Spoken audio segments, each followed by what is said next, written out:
Some media innovators in Nigeria have begun championing the cause for a transition into full data journalism for responsible and factual dissemination of information to the public. This is amid calls for the reinvention of the revenue-generating component of journalism to improve funding for investigative reporting. They feel that these developments are critical to the industry's survival if it intends to weather the storm as the fourth estate of the realm.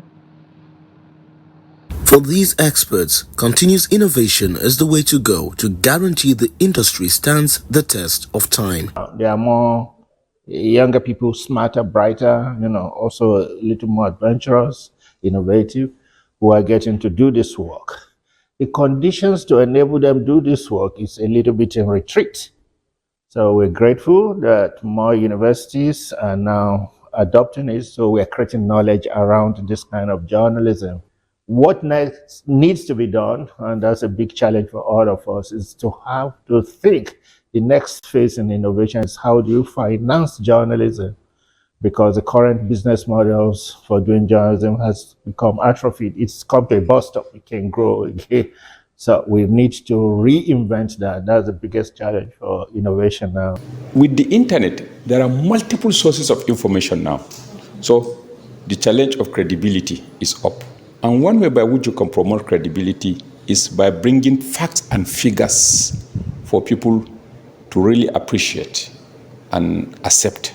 So for us in the universities, we have tinkered with our curriculum and we have seriously mainstreamed aspects of investigative and data-driven journalism for young people to really appreciate, understand, and see how they can put the entire ideas into practice. They say that while innovation will keep the industry afloat, data journalism will transform it, pushing it to new frontiers. So you would imagine that every data set or every industry data that you have create a new horizon for journalism. So if you're able to use agri data, climate change data, business data, any data that you have, just creates like a genre or a different dimension of journalism that you can do. So it's pretty clear that data is going to lead our journalism or transform our journalism in ways that we can't even imagine today.